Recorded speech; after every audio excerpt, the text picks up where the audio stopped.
This is Point Blank on Eyewitness News. My name is Umaru, Sanda. Let me say Point Blank is proudly sponsored by Kivo Pepe Moko Shoe. Just say Meko, that's I didn't know Moko Shoe. Okay, Moko Hot Pepper. Kivo Pepe is the brand you should look for when you go to the market to prepare your stews, your soups. Moko Shoe. Kivo Pepe. And my guest tonight on this hot edition of Point Blank, he wants to be Vice President of the Republic. He's using a route that is not a popular one that you may know about. It's neither the elephant's route nor the umbrella's route. He's using the butterfly, a very fragile animal. Growing up as a child, we touched feathers or wings of butterflies and they become immobile.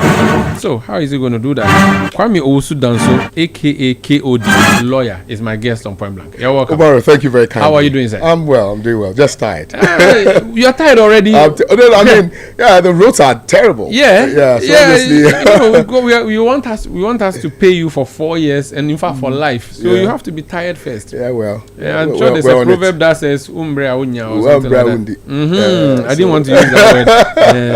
But how is it going?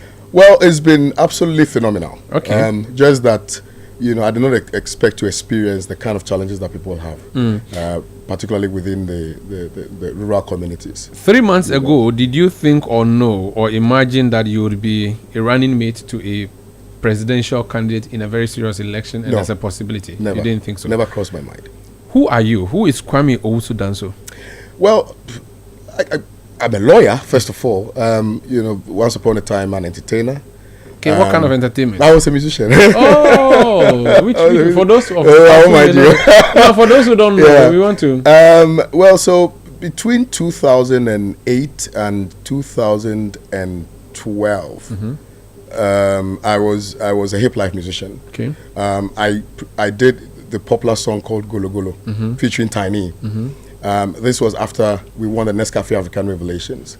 And so, that was the first song. What was the stage name that you used? Echo. ECHO, Echo, yeah. So, Ngolo Golo. Wale. So, I've done everything that a young man, growing up in a very humble home would do. Once upon a time, I was a mate. A trotro mate? In Abra, in the central region. I was a footballer when I was living in Asante Mampong. Of course, a studio rat. I've done all of that. Journalist, lawyer, youth advocate, and where did you practice your journalism? In terms of the media houses, the PanAfrican Television. Okay, so that's where you. That's what. So I did X Live on TV3. I hosted the morning show on Capital TV. I hosted The Profiler on Hits FM. Okay, and then I did PanAfrican Television's morning show, but also a corporate person because I worked with Airtel for 2 years, and currently the general manager, corporate affairs and legal, Trasaco Group. Yes. So before you became a lawyer and a journalist, you must have gone to a secondary school, basic school. Where did you grow up? Where did you school? I grew up partly in Asante Mampong. Is that where you are from, or you just happen to be there?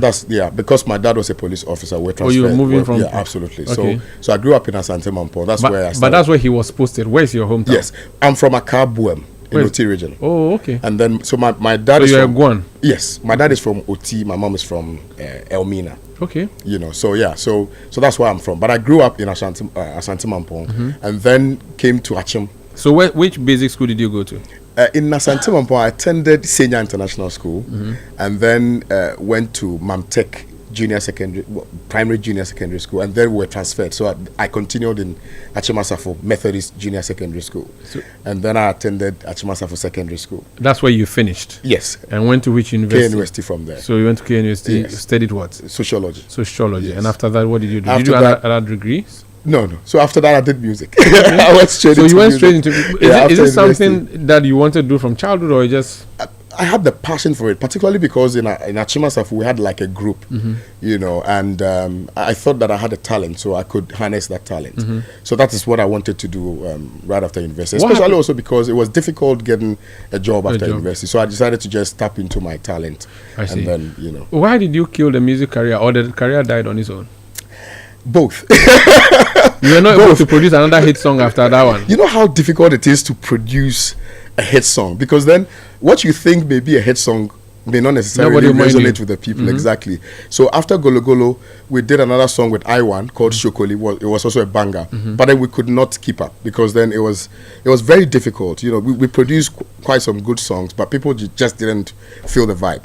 And so yeah, I had to. So you hung your microphone. I had to, and it was also very difficult because the money that we made when we released Golo Golo and Shokoli, I had to reinvest the money into videos and studios and things like that, and it was becoming increasingly very difficult for us to survive. So I had to just, hang my boots and then pick up the law. Many years ago, Yoweri Museveni of Uganda was going into an election, and he produced a song, and he was being played around. I don't know, if you become vice president, would you go back to the studio, and if the inspiration comes, and drop us a banger? Yeah, music is such a beautiful thing, and I feel like we've not tapped into that space very well as a nation. And so if I can spearhead something that will generate that desire in people to want to pursue that, why not? I should be the forerunner. But as a person, do you see yourself going back to the studio again? It will be interesting to record with Shatawale and Sarkodie and Stoneboy. I see. Yeah. But right now, there are no lyrics come the head inside. Charlie, right now, there. Yeah, more things to worry. You were on PanAfrican TV. Yes, sir. They say that you are in-law to the owner. Yes, is that true? Yeah, absolutely. Also, Chris Price, you're in-law. Yes, oh, nice. Yes. He's a socialist. Yes, he is. Now, have you always been NPP? I have not been NPP. I think I've been more of a Ghanaian than just. Have you ever had a party card? No, never. So, did you sympathize with any of the two major parties? As a socialist, I sympathized with the masses, the working class. But which of the parties appealed to you more? I mean, a party that obviously would want to address the fundamental issues confronting the people is the party that I will identify with. Okay. It doesn't matter which political party. Let me bring the question. Between NPP and NDC. Between NPP and NDC. In the past 16 years or 20 years or even 30 years, they've been the two relevant parties. Yeah. You would have to identify with either of them. Yeah. Did you identify openly with any of them? I think that it is not something that is desired. I don't believe that you must necessarily follow any political party. The man you are representing, the man you are running with, he has represented the NPP for decades. Yeah. So don't be shy. You may what Alan Chamantin, of course, yes. He's been NPP until he left a few months ago. Yeah. So I wanted to just know whether you have been NDC or NPP. No, I've not been NDC. I've not been NPP. And you've not been NPP. Yes, I've tried to be very neutral. I've tried to be very Ghanaian.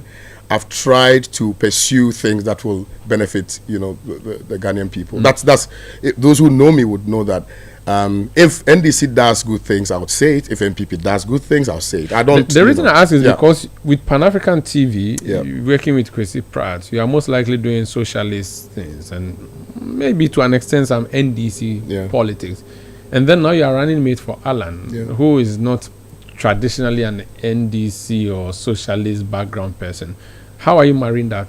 Yeah, I think that with respect, it would be erroneous to say that we're doing NDC things at PanAfrican Television. I said to an extent. I didn't say you. I said socialist. To that extent, it's even questionable. I know the question you're asking. I have withdrawn. Well, you're smart enough. I know the question you're asking. But then again, it points to the fact that we are pushing an agenda that should ultimately benefit the people. And that is why I always say this, that because NPP is in government at this material moment, and they've been in power for like 8 years. And within that period, that is when PanAfrican Television started. Obviously, they are the government in power, and so when they do things, we should be able to question them for the policies and for the execution of those policies and the sustainability of those policies.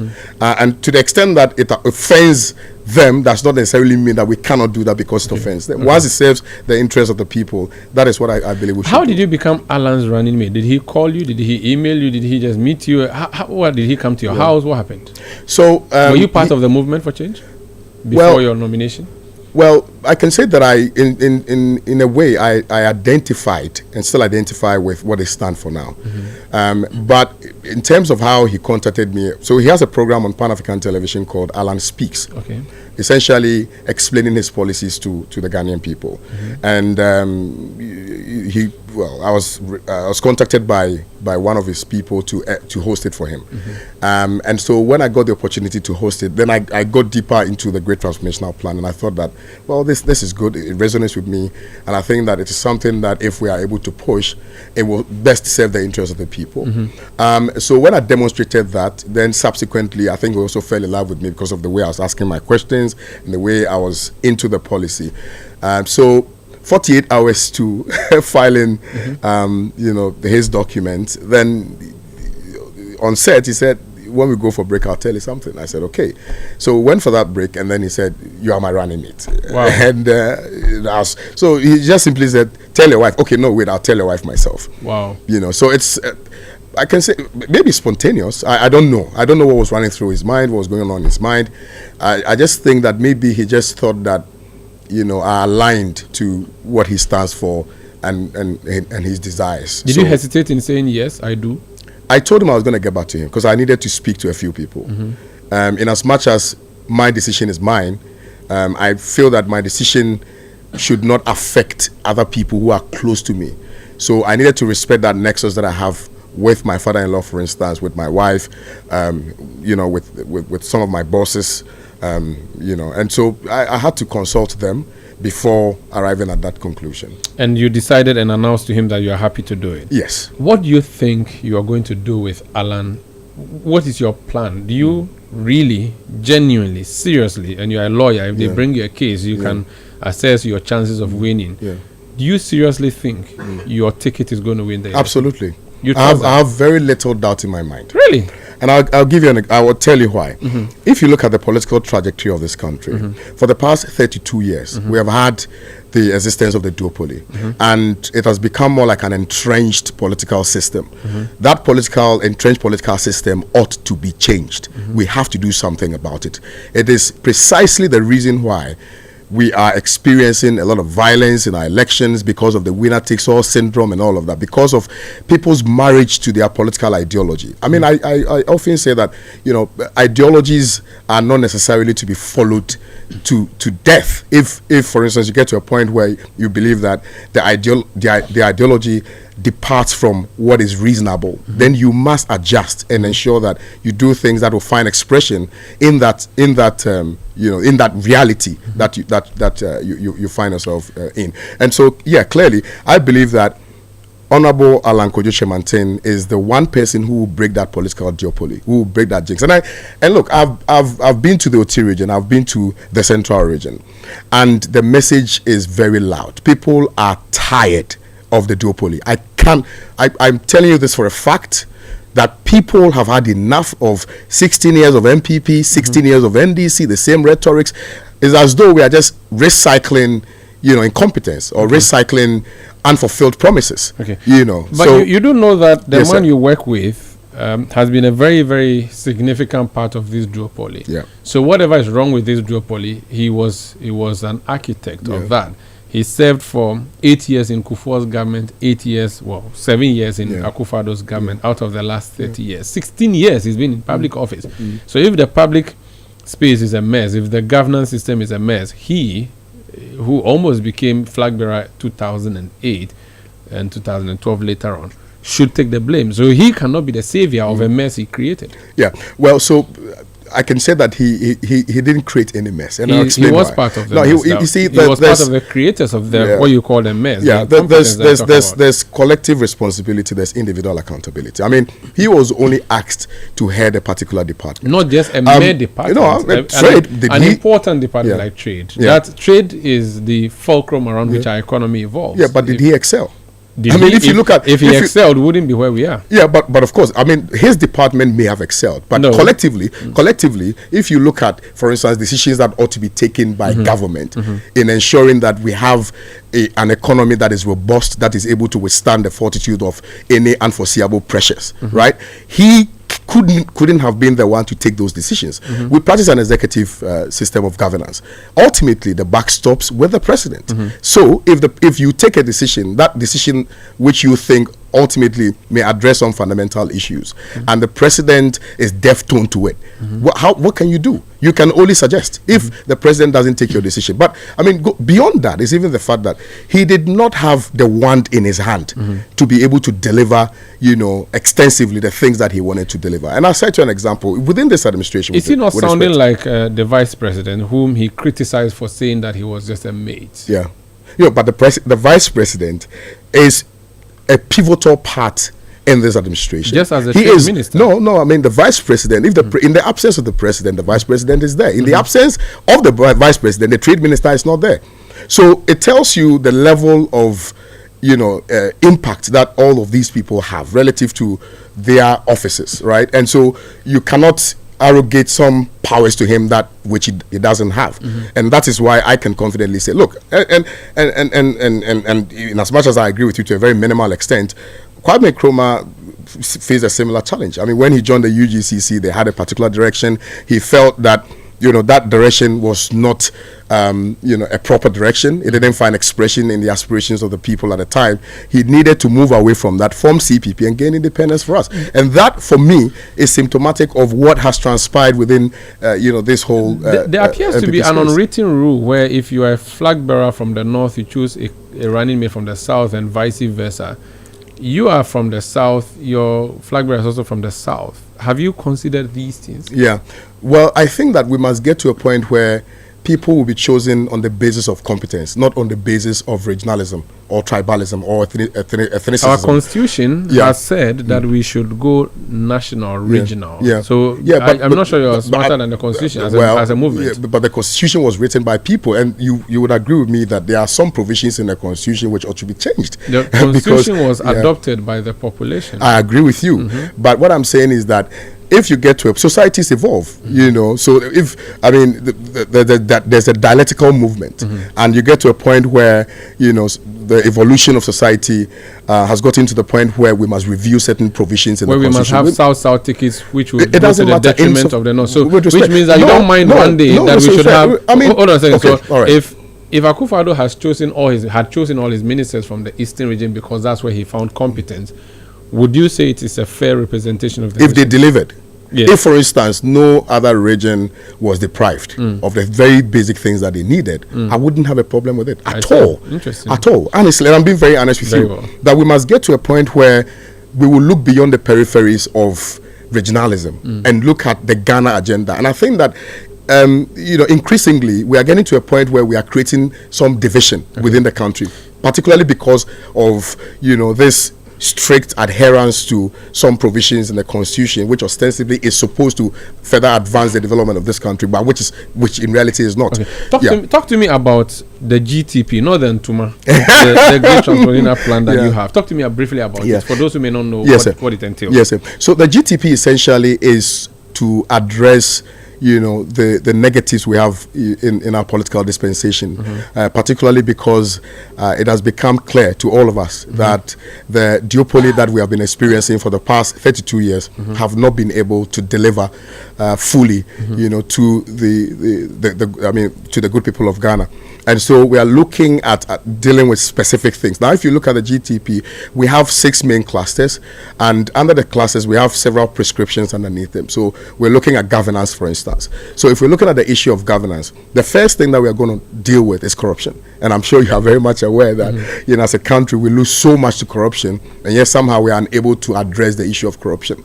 Now, there are 2 fundamental issues here. One, our inability to have good leadership and proper political will to address the issue of corruption. And 2, the fact that the institutions that we have, which are supposed to deal with the issue of corruption, have failed woefully, primarily because they are an offshoot of the executive. Now, if I say that, I'm saying this to mean that, for instance, if you look at the office of the Special Prosecutor that was set up for the purposes of dealing with these matters, the Office of the Special Prosecutor, you are well aware, is not independent per se, because it derives its authority from that of the Attorney General, which authority flows directly from Article 88 of the Constitution.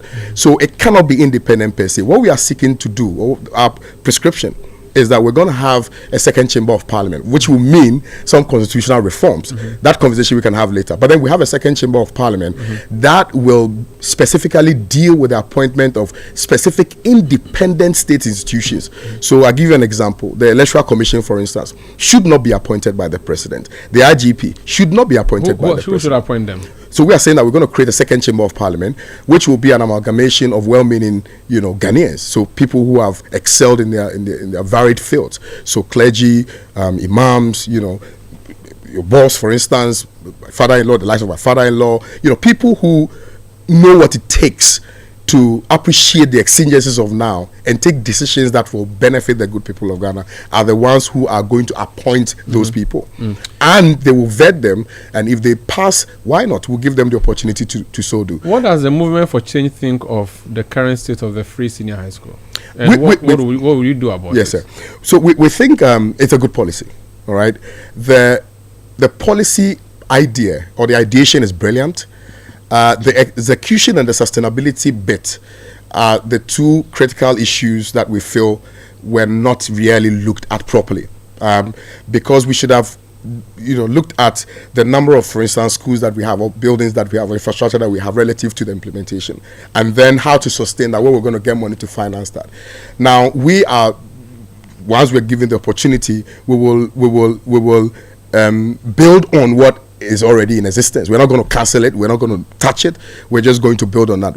It means that we have to build more schools. It means that we need to look for financing to be able to invest in that. We need to look at our curriculum. We need to look at making sure that teachers are comfortable. And so the idea is also even to go beyond SHS to also look at basic education. Okay. That the formative years of a child's brain is as important as the other years. Okay. So we are going to make sure that it's sort of like a transition from one to B, but we are going to invest hugely in infrastructure and curriculum and support for teachers. Do you believe in polls? We do believe in polls to the extent that the polls are legitimate. I see. Musa Dankwa's latest polls suggest that Cheddar has beaten you again in the race. When was Cheddar, it came this morning. Oh, okay. Now, Cheddar is a new face in all intents and purposes of our national politics. For your boss, whom you highly celebrate and believe to be the next president in waiting, he should not be beaten by a new entrant like Cheddar. Do you believe in shaping public perception in politics? Continue. You do. Right. So, all of these things in the final analysis comes to perception. When you go to the grounds, when you go to the communities, when you go to the villages, when you engage with the market women, they know Alan Chamartin even more than Dr. Baumia. But the way to test it is through but the polls. What's the sample size? Where was the poll conducted? I don't take those things hook, line, and sinker. Which poll do you trust in this country? Well, I trust the polls of the people, by a majority of the people. That's election. So, of course, that would be the final. But you said you trust polling. No, I said to the extent that it is legitimate. So you don't think this is legitimate? Well, I think that the conduct... Because you chop 4 No, it's not about that. In the final analysis, I think that December 7th will determine whether... Look, there's a radio station in the Ashanti region that conducted its poll as well. And if you look at the number of votes that the people had, in fact, Alan Chamartin beat Baumia in Kumasi. So that's another... But what I'm saying is that in the final analysis, the ultimate deciders of who ultimately will lead them is the people. Okay. And so, we're waiting for December 7th. We have to go. A few things. Yes, sir. When did you turn 40? I turned 40 this year, March.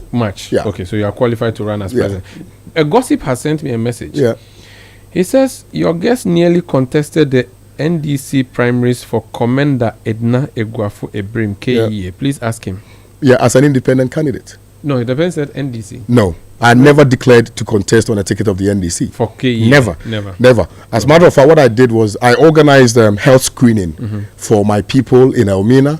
I built shirts for the fisher folk in Elmina, and they approached me that they were tired of the duopoly. And this was before 2020? This was before 2020 So elections. you tried to contest as independent? Yeah, absolutely. In KE? And I think that we should encourage a lot more. But you didn't do it? No, I didn't do it. Then I got Makola. So you went to law school. You chose the law school over the people? No, No, I'm telling you I now. needed to know. No. No. They actually told me that, I mean, looking at where we are now, it is better to go and acquire some knowledge so that I can help the constituency. KOD, Kwame Owusu Danso, Esquire, running mate. By the way, congratulations. Thank you. Congratulations. It's not, you've done well. Let's leave it there. Thank you so much. So that's Alan Kojo Chamante's running mate in the upcoming election. They are filed. They've been accepted by the Electoral Commission, and they are on the ballot. Forgive me again. What your ballot position?